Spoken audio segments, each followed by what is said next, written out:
ní òwúrọ̀ yìí àwọn àfáà wa onímọ̀ wọn ti bẹ̀ níkàlẹ̀ báyìí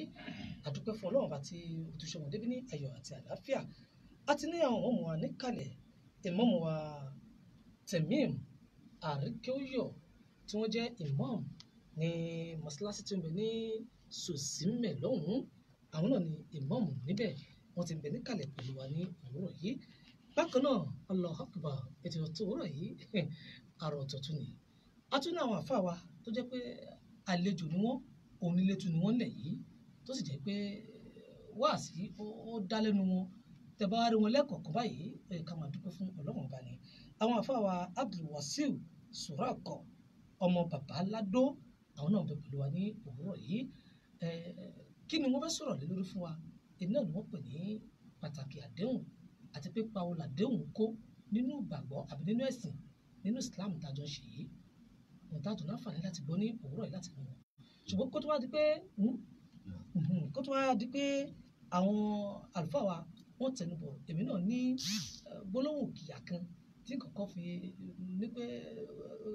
kí wọ́n kọ́kọ́ gbọ́ná dákun tẹ́wọ̀ bá a gbé kí náà sókè bá a gbé sókè.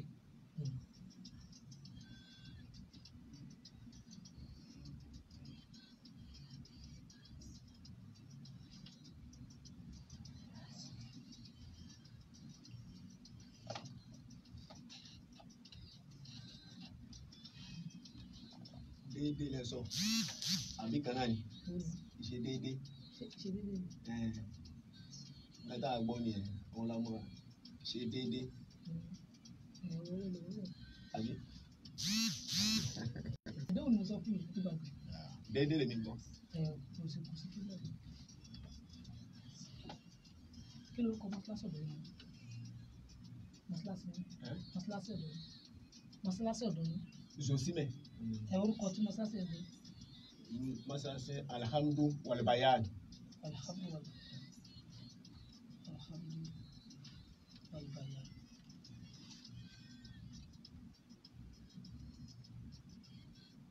tó òun náà lè ti gbọ́ ẹ̀yìn àfáà wa ọ̀rọ̀ ni ẹ má fòyà tẹ̀ bá ń sọ̀rọ̀ Ọlọ́run ọba ìyẹ́ gẹ́gẹ́ bá ti sọ fún yín ìpè wọ́n bá wa sọ̀rọ̀ kí là ń pè ní déédéé kí ni ìṣe déédéé jẹ́ nínú Islam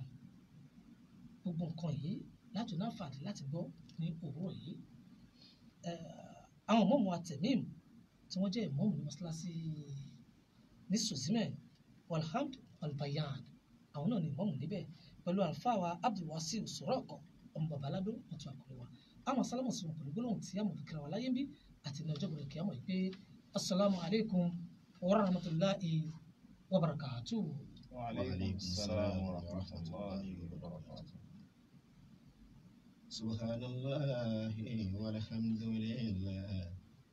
wala ilaha illa Allah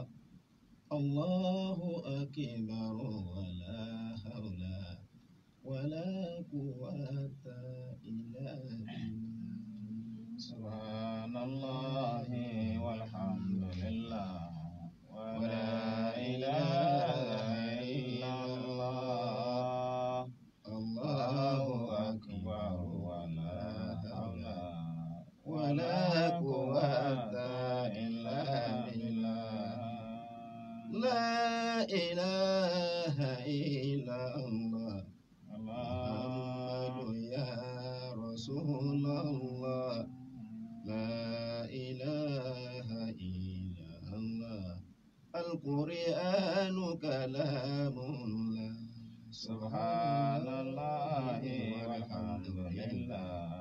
ولا إله إلا الله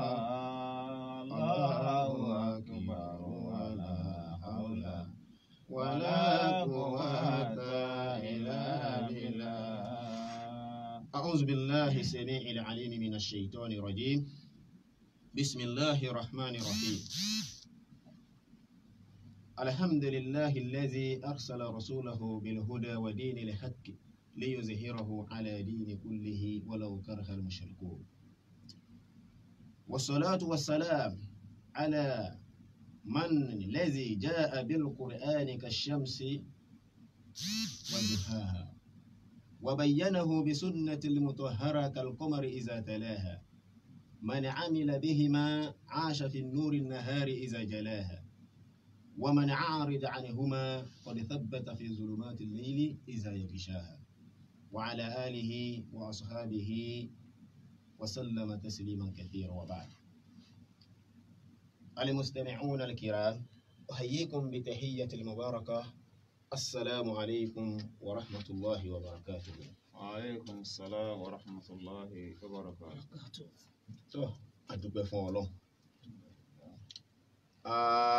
Ọlọ́run ọba tí ó ní kí a máa wà ní agodo yìí ní dédé àsìkò yìí, ọba tí ó sì fi Ramadan al-Karim tó fi dá wa lọ́lá, òun la fi ọpẹ́ fún. Àwa tọrọ ìkẹ́ àti ìgẹ̀ fún aṣíwájú ẹ̀dá akẹ́yìndégbẹ̀gbọ́n Ànábì wa Muhammad sallallahu alaihi wasallam, èyí tó já sí pé òun náà ni Ọlọ́run bá fi al-Qur'ani rán ní kó máa jẹ́ ìmọ́lẹ̀ fún èmi àti ẹ̀yin, ó sì wá ṣe àlàyé rẹ̀ fún èmi àti ẹ̀yin pẹ̀lú súnà rẹ̀ èyí tó fi mọ́ kangakanga ni. Ẹni tó bá wá di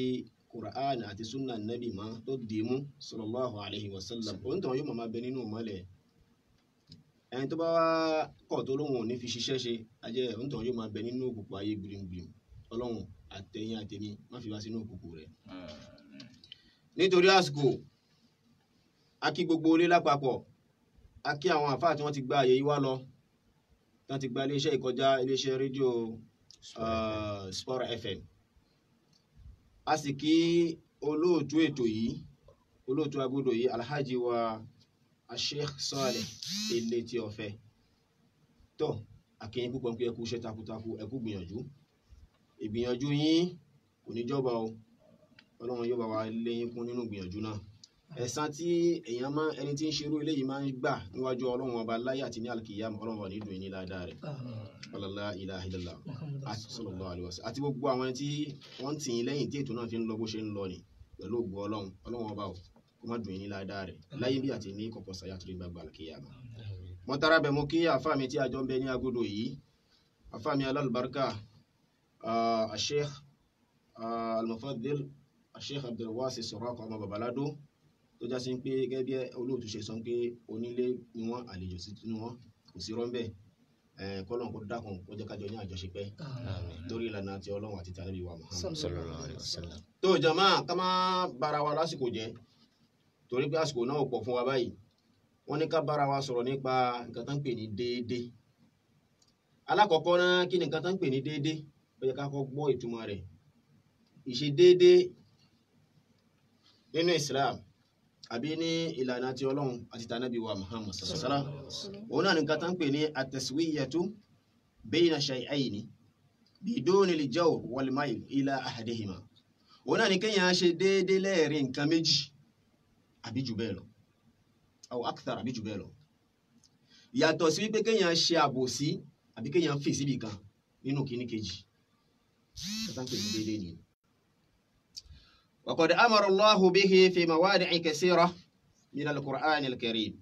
Ọlọ́run bá balẹ̀ kí ọlá ó sì ṣe àlàyé púpọ̀ fún wa nípa eléyìí nínú al-Qur'an. Ọ̀rọ̀ nípa déédé ó pọ̀ nínú al-Qur'an. وحث عليه رسول الله صلى الله عليه وسلم. Ànábì wa Muhammad sallallahu alaihi wasallam òun náà sì ṣe wá lójú kòkòrò lórí rẹ̀, ó fèrèlẹ̀ fún wa lórí ẹ̀ nípa nǹkan tí ń jẹ́ déédé yìí. قال تعالى Ọlọ́run bá balẹ̀ kí ọlá báyìí ó sọ nínú al-Qur'an. أعوذ بالله من الشيطان الرجيم. بسم الله الرحمن الرحيم. إن الله يأمركم بالعدل والإحسان وإيتاء ذي القربى وينهى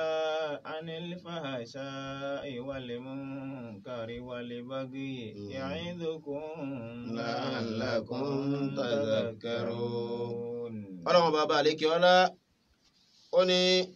dájúdájú ohun Ọlọ́run ọba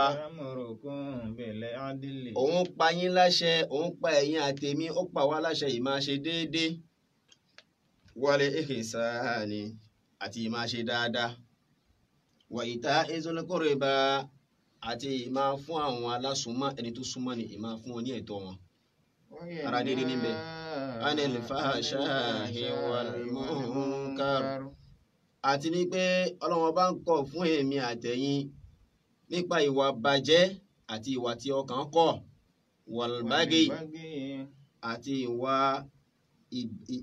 ìwà tẹ̀m̀bẹ̀lẹ̀kú ọ̀tẹ̀ ẹgbọ́ ya'izukum la'allakum tadhakkarun Ọlọ́run bá ń kí èmi àtẹ̀yin nílò ó ṣe léyìí kó máa jẹ́ wáàsí fún èmi àtẹ̀yin ká bá lè máa bẹ nínú ẹni tí ó máa rántí Ọlọ́run bá ní gbogbo ìgbà náà tábà lọ wọnú al-hadith al-qudsi fima rawa rasulullah sallallahu alayhi wa sallam an rabbihi nínú ẹgbà wá tí òjíṣẹ́ Ọlọ́run ọba tí kí àti ọlá ń bẹ fún gbà wá láti ọ̀dọ̀ Ọlọ́run ọba rẹ̀ torí àdísì kúdísí nǹkan tó wá tààrà láti ọ̀dọ̀ Ọlọ́run ọba ni tó sì ń pé afẹ́ lè fi wé al-Qur'an rí qala ta'ala Ọlọ́run ọba bá rẹ̀ kí ọlá ń sọ báyìí wípé ya ibadi mo pè ẹ̀yin ẹrú mi inni haramtu dhulma ala nafsi ó ní mo ṣe àbòsí ṣíṣe mo ṣe léèwọ̀ fún ẹ̀mí ara mi waja'altuhu bainakum muharraman báyìí náà ni mo tún wá mo ṣe léèwọ̀ lẹ́ẹ̀rin tí yín náà pé kó máa jẹ́ ìwọ̀ àbòsí ṣíṣe ẹ má ṣe àbòsí lẹ́ẹ̀rin ara yín àbòsí ṣíṣe kò dáa téèyàn bá ti ń ṣe àbòsí òun tàn kò ṣe déédéé nínú ẹ̀sìn Islam wàhálà eléyìí ń já sí wípé yáàni ma lam ya'dil faqad zalama ẹni tí ò bá ti lè ṣe déédéé lẹ́ẹ̀rin èèyàn méjì àbí lẹ́ẹ̀rin àwùjọ àbí lẹ́ẹ̀rin ìlú irú ẹni bẹ́ẹ̀ ó ti ṣe àbòsí ẹni tó bá sì ti ṣe àbòsí ní Ọlọ́run bá lóhun ò nífẹ̀ẹ́ sí irú ẹni bẹ́ẹ̀ òun ò nífẹ̀ẹ́ sí àbòsí ṣe dhulumatun yawmal qiyamah ń gbé àbòsí ṣíṣe òkùnkùn ní níjọ̀gbìn al-qiyamah nítorí náà jama ẹ jẹ́ ká jìnà sí àbòsí ṣíṣe náà wa ya'dilu al-mar'u fi wujuhi kathira ìmá wá ṣe déédéé fún ọmọ èèyàn ń bẹ ní ojúpọ̀nà tó pọ̀ naskuru minha bayna zawjat àkọ́kọ́ ń bẹ torí ń bẹ ní ìpele ní ìṣedéédé lẹ́ẹ̀rin ọkọ sí àwọn ìyàwó tó fẹ́ bóyá yálà ìyàwó kan ni o àbí ìyàwó méjì ni o mẹ́ta mẹ́rin ni o gẹ́gẹ́ bí Ọlọ́run bá ṣe sọ ní al-Qur'an ẹ̀rí ìṣedéédé lẹ́ẹ̀rin lọ́kọláya ń bẹ ìṣedéédé lẹ́ẹ̀rin àwọn ọmọ ń bẹ ìṣedéédé lẹ́ẹ̀rin àwùjọ ń bẹ ìṣedéédé lẹ́ẹ̀rin àwọn èèyàn àbí lẹ́ẹ̀rin ìlú ń bẹ àmọ́ ìṣedéédé lẹ́ẹ̀rin ọkọ àti àwọn ìyàwó eléyìí ni èyí tí a ó kọ́kọ́ mẹ́nu bà náà wọ́n ní in huwa amrun sha'i'un fi mujtami'ina torí pé eléyìí ó jẹ́ nǹkan tí ó wọ́pọ̀ tí ń ṣẹlẹ̀ láwùjọ wa púpọ̀ láwùjọ lọ́kọláya pàtàkì jùlọ àwọn tó ti fẹ́ yàwó méní méjì fi dé mẹ́ta mẹ́rin ni àìmá ṣe déédéé wọn ò gbọ́tùmọ̀ déédéé lẹ́ẹ̀rin béèyàn ṣe déédéé lẹ́ẹ̀rin ọkọ àti ìyàwó eléyìí ló fa sábàbí tá a fi mẹ́nu bà fúnra wa a fi sọ díẹ̀ fúnra wa nípa rẹ̀ tó ní pé kò sí àsìkò tá a fi lè sọ púpọ̀ díẹ̀ náà lámẹ́nu bà níbẹ̀ náà wa yanhasiru fi arba eléyìí ó kó nǹkan mẹ́rin jọ sínú àkọ́kọ́ bẹ̀ náà ni al-infaq ọkọ ìyàwó gbọdọ̀ jẹ́ ni tí ó máa ná lórí àwọn ìyàwó rẹ̀ níbi wíwá ná yìí báwo lèèyàn ṣe ń ná lé ìyàwó kìíní kejì kẹta kẹrin lórí tí ò ní mú ti àbòsí dání tí ó jẹ́ sí pé èèyàn ń tẹ̀lé déédé náà alákọ̀ọ́kọ́ náà tábà lọ wò Ànábì wa Muhammad sallallahu alayhi wa sallam ń jẹ́ kó yé wa yí pé pọ́nù àbí pọ́n nǹkan téèyàn bá mú tó bá fi ṣe sàárà fún ara alé rẹ̀ tó ná sórí ìyàwó rẹ̀ ó ní òun ló fi ní ládájú ló nóore fún ju ẹgbẹ̀rún àpò tó ná síta lọ àkọ́kọ́ lélẹ́yìí tó yẹ kó wà nínú mímọ̀ fún wa àjásí pé wọ ọkọ ìyàwó tó bá ń lọ ná ẹgbẹ̀rún àpò níta lọ àjásí pé ó wá ń fi pọ́nù sílẹ̀ nínú ilé pọ́nù tó fi sílẹ̀ ni wọ́n lóhun náà máa fún ẹ ní ládá lórí rẹ̀ ju ẹgbẹ̀rún àpò tó ná síta ni lọ kí wá láǹfààní tá àkókò ná ẹgbẹ̀rún àpò ní sínú ilé sórí àwọn ìyàwó wa. náà ìkan nìyẹn nínú al-infaq bákan náà kéèyàn ná sórí ìyàwó bákan náà báwo lèèyàn ṣe ń ṣe déédéé ń bẹ̀gbà yálà ọ̀rọ̀ ara ẹ̀sì sílé ìyàwó méjì ní ń bẹ lọ́dọ̀ rẹ̀ ó wá ara ẹ̀sì ṣàkìkan sí bíbá yìí lọ́dọ̀ ìyálé ó ra ṣáàkì kan sọ́dọ̀ ìyàwó èèyàn ò tí ì mú déédéé dání o déédéé tí ta fẹ́ lò ń bẹ nì náà ni wípé yálẹ̀ ìyálé tó sì ra ṣáàkì ìrẹsì kan sọ́dọ̀ ní bóyá ọmọ 6 ní ń bẹ lọ́dọ̀ tiẹ̀ ìyàwó tó wá ra ṣáàkì ìrẹsì kan sọ́dọ̀ ẹ̀ ní bóyá àwọn òtẹ̀tí ìbímọ rí àbí kó jẹ́ pọ́ ọmọ kan ní ń bẹ lọ́dọ̀ tiẹ̀ now ìrẹsì ṣáàkì kan tó fẹ́ rà síbí nì ibẹ̀ yẹn kò tí ì mú déédéé dání tó bá ṣe dáadáa kúkú ra ṣáàkì méjì síbẹ̀ léyìí tí ó tó ẹnu wọn ìsàtí tí ó tó wọn ẹ wá lè ra ọyọ kan síbí báyìí ara dédé kì í ṣe pé kó jẹ́ pé ìrà kan síbí ló jẹ́ kó ti ṣe dédé tó bá ra ọyọ kan síbí tó ọyọ kan sọ́hùn táwọn eléyìí kí ní fi ń dẹ́ lójú pé yóò jọ tán lásìkò kan náà mọ̀ ń pé ibi tí ọmọ 6 ń bẹ nì yóò tán síwájú ibi tí yóò sọmọ àbí tí ọmọ kan ń bẹ lọ ara dédé ni ní pé tó bá lè ra méjì síbí kó ra ọyọ kan sọ́hùn dédé ni àbí ó fẹ́ fún wọn ní owó tó fẹ́ fún olówó ọbẹ̀ ni ó gbọ́dọ̀ ń gbé ọbẹ̀ tí wọ́n ṣe ń bí ó gbọ́dọ̀ gbé pẹ́ẹ́lí ju èyí tí wọ́n ṣe lọ́hùn lọ ara dédé ni naam èyí tó tún tẹ̀lé rẹ̀ náà ni alkiswa wíwọ̀ aṣọ ó gbọ́dọ̀ máa dáṣọ fún wọn ìkíní kejì kódà kó lọ 3 4 ó gbọ́dọ̀ dáṣọ fún wọn kó jẹ́ pé dédé ló ṣe lẹ́ẹ̀nu wọn báwo ló ṣe fẹ́ wá dáṣọ fún wọn gbà tí wọ́n fi ṣe dédé náà ni wípé bóyá ìyálé òun nára dáadáa òun lè lo bí aṣọ ọ̀pá 8 ìyàwó òun ò nára ó lè jáṣọ bí ọ̀pá 4 lòun lè lo àbọ́pá 6 báwo ló ṣe fẹ́ ṣe gbà ẹni tó lè lo bí ọ̀pá 8 ni ọ̀pá 8 náà ni kó ra fún ẹni tó lè lo bí ọ̀pá 6 àbí ọ̀pá 4 ni 4 náà ni kó ra fún àbí 6 náà ni kó ra fún àmọ́ kó jẹ́ quality kan náà kó jẹ́ quality kan náà ni kó má jà sí pé ó ra 6 fẹ́ni tó nára àbí tó jẹ́ ó sígbọ́nlẹ̀ yàní ó jẹ́ nìkan tó barapá tó nára dáadáa eléyìí ó sì nára wọn pé tó bá ra fẹ́lẹ̀ yóò tún ṣẹ́kù so kúkú rà á fún èyí tí ó nára jù kí tiẹ̀ kó gbé pẹ́lí fún èyí tí ò nára ara déédéé ni rògbà ń gbọ́ mi yé jama náà lábẹ́ bẹ́ẹ̀ òun náà ni wọ́sọ́kìnà àsọ́kìnà mẹ́rin ni pé ibùgbé tí ìyàwó fẹ́ máa gbé ọkọ ló ní ẹlẹ́kẹta nínú ọkọ ló ní àṣẹ rẹ̀ òun ló gbọ́dọ̀ pèsè rẹ̀ má pèsè yàrá tí ó dáa fún ìyàwó wá lọ pèsè èyí tó dáa fún ìyálé àbí kó jẹ́ pé ìyàwó tó ṣẹ̀ṣẹ̀ fẹ́ òun ló pèsè èyí tó dáa fún ló pèsè èyí tí ó dáa fún rúùmù fún ìyálé ó wá pèsè rúùmù àpalọ̀ fún ìyàwó ó ti ṣe déédéé bẹ́ẹ̀ ni ẹ̀rí bákan náà lára ibùgbé ni tẹ́lì tó fẹ́ rà sílé ìyàwó òun náà ni kó rà sílé ìyálé kó má jà sí pé ó lọ ra tẹ́lì olójú kan síbẹ̀ ó wà lọ ra tẹ́lì olójú ńlá sílé ìyàwó ìyẹn ò tí ṣe déédéé o náà tàbá kú ń bẹ̀ alákọ̀ọ́ níbi aṣọ ni tá a sọ̀rọ̀ bákan náà níbi aṣọ ni kí tó padà síbẹ̀ Ànábì wa Muhammad sallallahu alayhi wa sallam ń jẹ́ kó yé wa yí pé ìmáa dáṣọ fún ìyàwó ẹni ọkọ ló ní àṣẹ ni ó wá ní agbára tó tẹ̀lé máa fi dáṣọ fún ní gbogbo gbà ó kéré jù lẹ́ẹ̀rin ọdún kan gbìyànjú kó dáṣọ oríṣi méjì fún ìyàwó rẹ̀ ó kéré jù nìní mélòó nínú ọkọ lẹ́ni tó ra ǹjẹ́ wọ́n tẹ̀ raṣọ fún ìyàwó rẹ̀ rí ó raṣọ fún ìyàwó rẹ̀ rí náà lábẹ́ bẹ́ẹ̀ ẹ jẹ́ kí ok walmubit àbí àti ibùgbé àmọ́ ìbẹ̀ náà jẹ́ kí n dúró díẹ̀ ń bẹ̀ káàfà mi kí mi lẹ́yìn ọlọ́run fẹ́ ràn mí lọ́wọ́ ń bẹ̀ ni bísímìlà. bàbá wa aríkèwé ọlọ́run ní ààrẹ yín pẹ́ èyí tẹ́ mú wá fún wọn láàárọ̀ yìí lágbára pọ̀ fà déédéé láàrin ọkọ àti ìyàwó Allahu Akbar kìí ṣe gbogbo èèyàn ló mọ àgbọ́yé déédéé láàrin ọkọ àti ìyàwó bẹ́ẹ̀ni ṣùgbọ́n èyí tó kàn ṣe wá láàánú ni pé àsìkò náà ò sí àbáníkẹ́ bá wa kéré ẹ̀ jù báyìí lọ èyí tí bàbá wa ń sọ lọ́wọ́lọ́wọ́ èyí déédéé láàrin ọkọ àti ìyàwó Allahu Akbar ìwọ náà mọ́ra rẹ nílẹ̀ Yorùbá wọ́n ní òkùnkùn oníkùn kó nínú máa mọ̀nú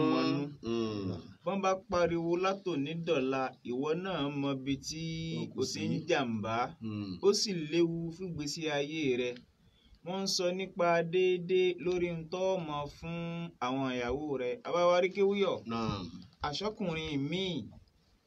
ó ya alábùsí láyé ó dálé kìyàmà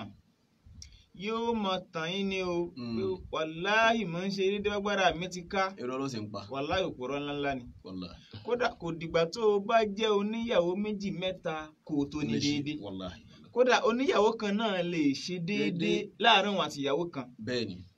torí pé ìyàwó tó o fẹ́ ó láwọn nǹkan tó ṣe pé kò sẹ́ni tí ó fún àfiwọ́ àwọn nǹkan tí ò sẹ́ni tí ó fún àfiwọ́ yìí èèwọ̀ ni kó o gbé lọ bòmíì ìkànnì yẹn. mélòó èèyàn ló lè náwó pé ìníjú ìyàwó kan àmọ́ ń jẹ́ mo ti fẹ́ ìyàwó ìwò bòmíì. Allahu akbar. La ilaha illallah. Muhammadu Rasulullah. tí wọ́n bá ń sọ̀rọ̀ nípa ká ṣe déédéé láàrin ọkọ àti ìyàwó àwọn aríkéwúyọ̀ kì í ṣe oníyàwó méjì mẹ́ta nìkan oníyàwó kan náà tó o bá ti jàǹbá ìyàwó rẹ̀ àbà ọba àlekè alájẹ kó yé wa yí pé a'udhu billahi minash shaitani rajimi bismillahir rahmanir rahim ọlọ́wọ́n bá pàṣẹ pé antu adúlé amanati ila ahliha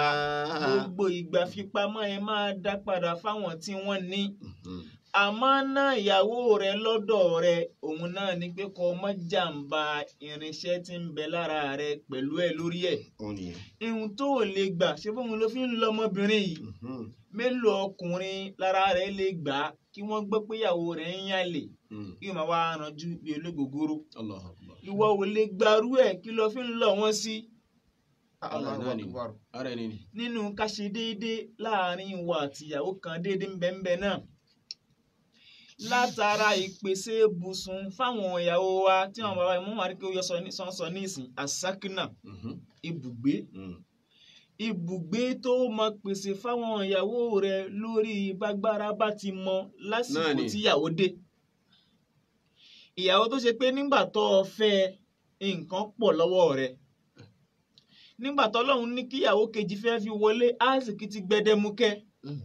má wàá wò ó pé àsìkò tó dé lò nígbà ń lò nígbà tí ìwọ dé lásìkò pọ̀ torí náà wọ́n máa gbénu villa wọ́n máa gbénu yàrá kan àbà ìyẹn ń ṣe déédéé. yàrá tó ti pé òun náà o lè tú kùn fóun náà. bẹ́ẹ̀ni anabi Muhammad sallallahu alayhi wa sallam man istata'a minkum al-ba'ata falyatazawwaj. anabi ń tọ́ ọba lágbára ni o fẹ́ yàwó al-ba'a bàbá wa ní kí ó yọ kí ni bẹ́ẹ̀ bẹ́ẹ̀. ó kó nǹkan púpọ̀ sínú. ẹ dákun ṣàlàyé ẹ̀ fún wa. ara ẹ̀ náà ni kí ibùgbé ń bẹ ibùgbé tá a wí ní ń bẹ ń bẹ aṣọ wíwọ̀ ń bẹ ń bẹ jíjẹ mímu ń bẹ ń bẹ ẹ̀rí bí. wọ́n lè jì máa. bẹ́ẹ̀ni ìbára ẹni ní àṣepọ̀ náà ń bẹ ń bẹ ara àṣe déédéé tá à ń sọ ní ni. wàlmùbíìtù yẹ́n bí mo ṣe ń bá ẹlẹ́kẹ̀rin ní ni àfa mi ẹ ṣeun ọlọ́run bá mi tún àlámọ̀rin ṣe jù báyìí lọ. wàlmùbíìtù àti ìmáa ṣe déédéé lẹ́ẹ̀rin lọ́kọláya ìmáa sùn ìmáa wọlé tọ̀ wọ́n lọ sùn òun náà ń bẹ ń bẹ.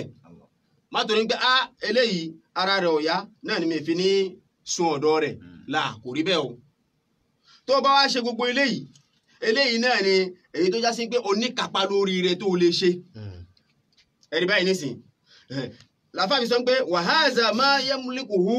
wala yu'akhidhu fi ma la yamlik. eléyìí lèyí tí ó ní agbára lórí rẹ̀ tó lè ṣe Ọlọ́run bá ò ní mú ẹ lórí èyí tó ní kápá lórí rẹ̀ láti ṣe. èyí tó wà ní kápá lórí rẹ̀ láti ṣe ni òun náà ní kí ni alqalb òun náà ní ti ọkàn. kò sí bó tilẹ̀ ò ká ṣe déédéé tó àfáà mi déédéé tọkàn ni kò ìyẹn à lè rí ṣe tá a fi lè rí ṣe òun náà ni pé wàlmẹ́ìlù àti pé kéèyàn yẹ̀ síbi kan náà ọkàn àti kéèyàn yẹ̀ síbi kan ju bí kan lọ wọ́n ní ara ẹ̀ náà ni ìyẹn ń tiẹ̀ ànábì gan wáṣọ nípa rẹ̀ ó sọ fún Ọlọ́run. wàlá tẹ́sítẹ̀tì àǹtàdìlú bayna nìsá. Ọlọ́run ọba ló sọ bẹ́ẹ̀ ó ní ẹ ò ní agbára. wàlá tẹ́sítẹ̀tì àǹtàdìlú. ẹ ò ní agbára ẹ ò tó bẹ́ẹ̀ láti lè ṣe déédéé lẹ́ẹ̀rin àwọn obìnrin yín. wàlá harastum. kódà kẹ́ gbìyànjú láti sọ wípé mo fẹ́ ṣe déédéé náà ni. ẹ tó bẹ́ẹ̀ Al-Qur'ani ní sọ bẹ́ẹ̀. náà ẹ ṣọ́ àfà wàlá harastum kádàkẹ́ ilé fẹ́ ṣọ́ ń pé ẹ fẹ́ ṣe déédéé ẹ ò tó bẹ́ẹ̀ láti ṣe ẹ̀rí báyìí náà ní ànábì wa Muhammad sallallahu alayhi wa sallama ó ní lẹ́yìn ìgbà tóun ti ṣe déédéé. fala tamilu kullal mayli. ẹ ṣeun àfà tún tẹ̀síwájú níbi àyà ni ó ní fala tamilu kullal mayli ẹ má pọ̀ síbi kan ju lápọ̀jù ẹ má pọ̀ síbi kan lápọ̀jù pẹ̀lú pé ẹ ní agbára láti ṣe déédéé níbi ọkàn ni. fatadharuha kalmu'allaqa. ẹ wá pa wọ́n tì gẹ́gẹ́ bí aṣọ orí ìkọ́. La ilaha illallah muhammadu rasulullah sallallahu alaihi wasallam. Ó wá pa obìnrin rẹ̀ tì gẹ́gẹ́ bí aṣọ orí ìkọ́ nítorí ìyàwó tuntun tó ṣẹ̀ṣẹ̀ fẹ́ wọ́n ní kò dáa. àwọn àgbàlagbà ńlẹ̀ Yorùbá kí náà wí àfààní. wọ́n ní pàṣán tá a fi nàyálé ń bẹ lájà fún ìyàwó bó ṣe rí gin. torí pé wọ́n ṣẹ̀ṣẹ̀ fẹ́ ọ ní tuntun wọ́n wá ń kó tìwọ nìkan wọ́n pàyálé rẹ̀ tì inú rẹ̀ wá ń dùn inú ìyá rẹ̀ ń dùn ẹjọ́ sunkún rẹ̀ ni. wàláì kò sí rọ́ńbẹ́. torí pé ńjọ́ tíyàwó kẹta bá dé bí wọ́n ti pa ẹni àkọ́kọ́ tì nítorí tiẹ̀. bẹ́ẹ̀ ni wọ́n ṣe pa ọ náà tì. màkànmákàn ni oyè tó kára àwo ń bọ̀ wá kára ẹ̀dẹ̀. gbogbo ọjọ́ tọkọ rẹ bá ń ṣàbòsí ìyálé rẹ nítorí tiẹ̀ ìwọ sì máa rántí àlìkìyámà máa rántí ọ̀la àwọn ọmọ rẹ máa sọ fọ́kọ rẹ pé baálé wa ẹ má joyè àríyálé kọ̀yàwó àríyàwó kọ̀yálé ìbéèrè ẹ tì í sí káròdì mọ́ṣọ káròṣọmọ́dì kídi sáà ti má gbófin fún àfàwà ẹ̀ ní kú kéke. àtẹ̀yìn náà. ọ̀pọ̀lọpọ̀ obìnrin lónìí ihun tóun ń rí i sí ni pé àsìkò iná tòun ní ń jó àsìkò tòun ló dé lòun ń lò àkísà ló gbà yí ṣe pẹ̀lẹ́pẹ̀lẹ́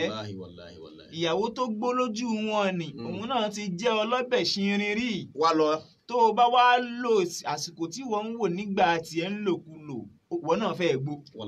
Ànábì Muhammad sallallahu alayhi wa sallam àsìkò tó pè ní ìgbà tiẹ̀ kò ju méjì lọ. bẹ́ẹ̀ni. bá a bá fẹ́yàwó tuntun tó bá ṣe pé mọ́ndíá ni ọ lọ́kọ rí Ànábì ní sallallahu alayhi wa sallam kọ́kọ́ rẹ̀ ó jókòó tì ọ́ kó má ra nǹkan mi àtọ̀sán àtòru àfọ̀rọ̀ tiẹ̀ nìkan fọjọ́ mélòó bàbá wa ní kéwúyọ̀ ọjọ́ méje. ọjọ́ méje ni bẹ́ẹ̀ ni.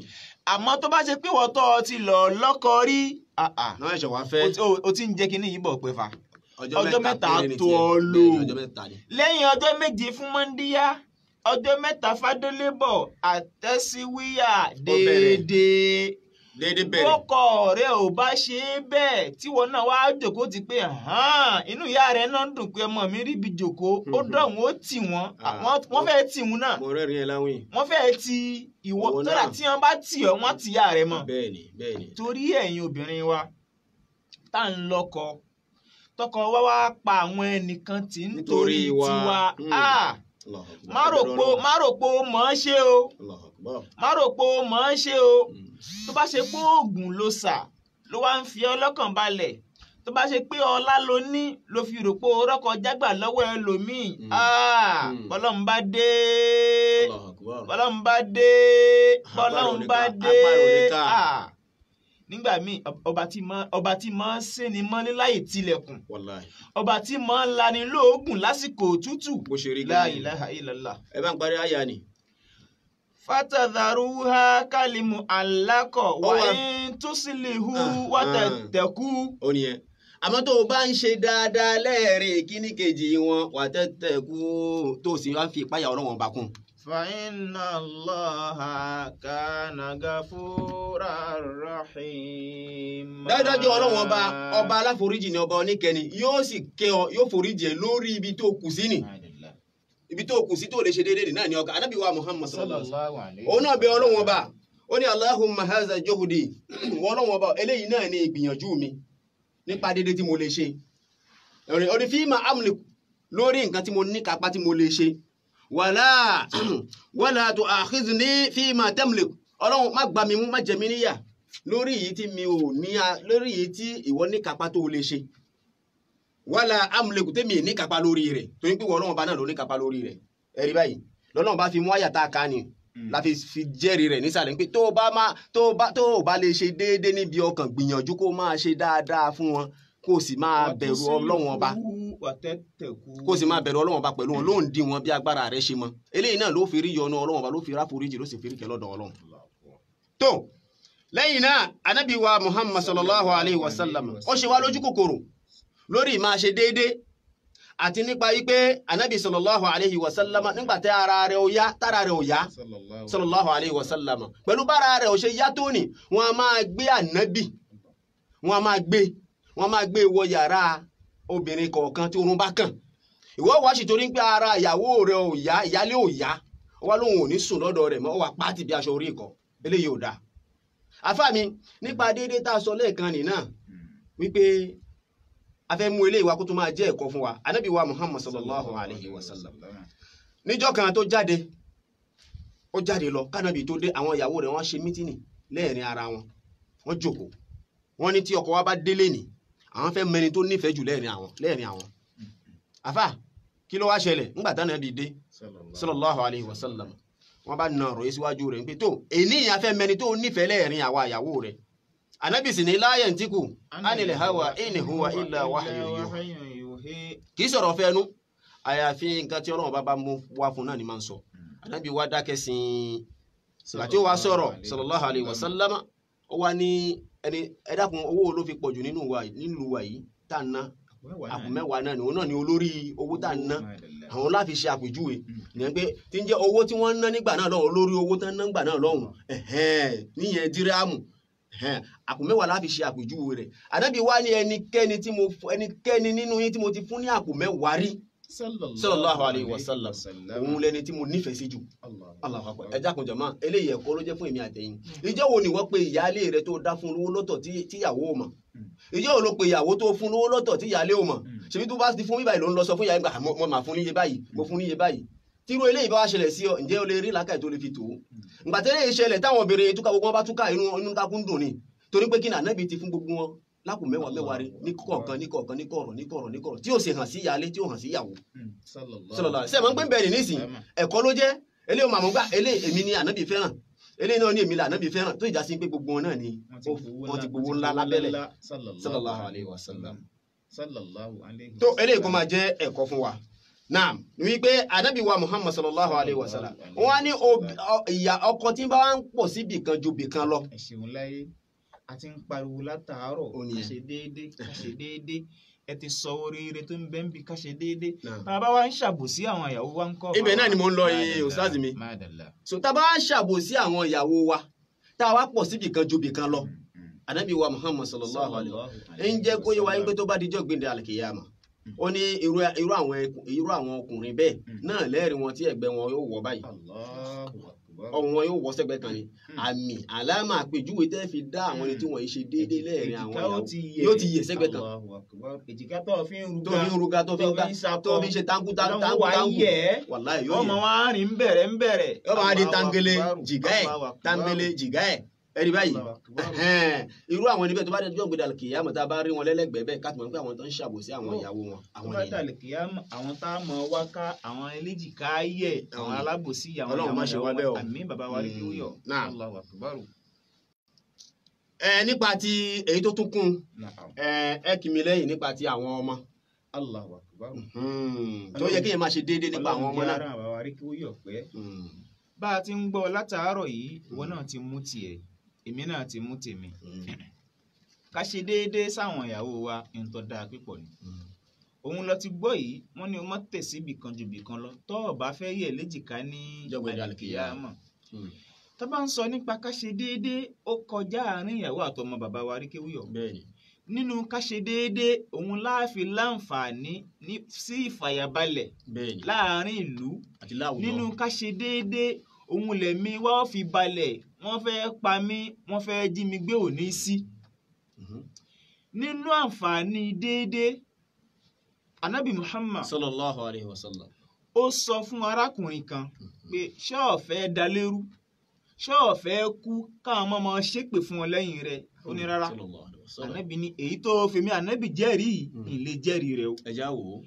arákùnrin yìí ló wá bá òjíṣẹ́ Ọlọ́run ó ní yá Rasulullah ẹ̀ Ànábì ọ̀gá wa dákun jẹ́ olùjẹ́rìí ọmọ mi àgbà mo bùn lẹ́bùn yín nínú dúkìá mi Ànábì ní èmi lọ́ọ́ fi jẹ́rìí kódà èyí tó bùn ọmọ rẹ àgbà ǹjẹ́ o ti bùn àwọn tó kù náà bí ó ní rárá Ànábì ní rárá o èmi òjíṣẹ́ Ọlọ́run ò ní jẹ́rìí irú bẹ́ẹ̀ àti pé má dàárín àwọn ọmọ rẹ rú kọ́ ọ wá kú tán ká máa fèpè ránṣẹ́ sí ọ. bẹ́ẹ̀ni Ànábì ní sallallahu alayhi wa sallam ittaqillaha ó sì bẹ̀rù Ọlọ́run wa'dil bayna awladika ṣe déédéé láàárín àwọn ọmọ rẹ ẹ̀bùn tó bùn ọmọ rẹ àgbà yìí irú ẹ̀bùn bẹ́ẹ̀ tí ò jù bẹ́ẹ̀ lọ tí ò sì kéré sí tó bá ṣẹ́kù tó gbọ̀n ọmọ tó kù náà lọ́ọ́ bùn tí ò bá ti wá kù káwọ́rọ́ má fẹ́ nìkan kó o wá dá ẹnìkan sí o fẹ́ dọ̀tá sáàárín wọn ni o fẹ́ dá ọ̀tá sáàárín wọn ni ọ̀rọ̀ tí ò dáa ni pé obìnrin tó bá dáa ńlọmọ rẹ̀ ń wu ni àwọn tí ò dáa ń ṣe bí wọ́n ni ẹ bí wọn fún. Kíní kan tí gbogbo wa ò fẹ́ wọ̀nyí Ànábì Muhammad ọgbọ́n rẹ̀ ní ń dowó fún haramu ló ń jẹ